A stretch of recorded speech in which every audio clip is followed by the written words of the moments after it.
अगर हो सके तो इस श्रृंखला के सारे वीडियो कृपया क्रम से देखें।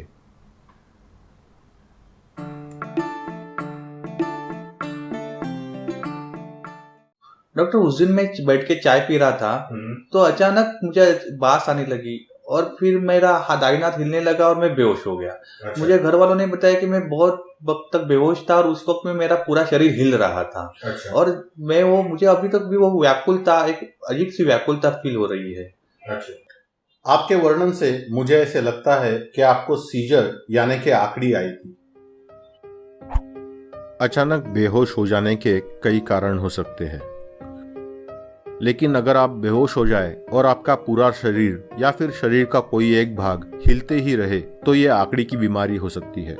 आकड़ी की बीमारी में आदमी अक्सर आकड़ी पूरी हो जाने पर भी कई वक्त तक व्याकुल और परेशान रहता है। आकड़ी यानी अंग्रेजी में सीजर। ये सीजर क्यों आता है? हमारा दिमाग इलेक्ट्रिसिटी और रसायनों पे चलता है। अगर कहीं इलेक्ट्रिसिटी का संतुलन खो जाए तो आकड़ी हो सकती है।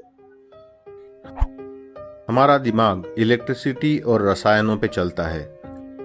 अगर इलेक्ट्रिसिटी का संतुलन कहीं खो जाए तो आकड़ी होती है। कई बार आकड़ी दिमाग के एक भाग से शुरू होती है। इस प्रकार की आकड़ी को हम फोकल सीजर्स कहते हैं। यूं समझिए कि इस भाग में इलेक्ट्रिसिटी का शॉर्ट सर्किट हो जाता है और इलेक्ट्रिसिटी की चिंगारियां उड़ने लगती है।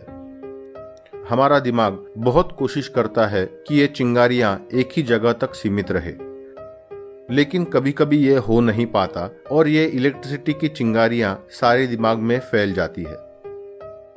इस प्रकार के सीजर में कभी कभी शरीर का एक ही भाग हिलने लगता है।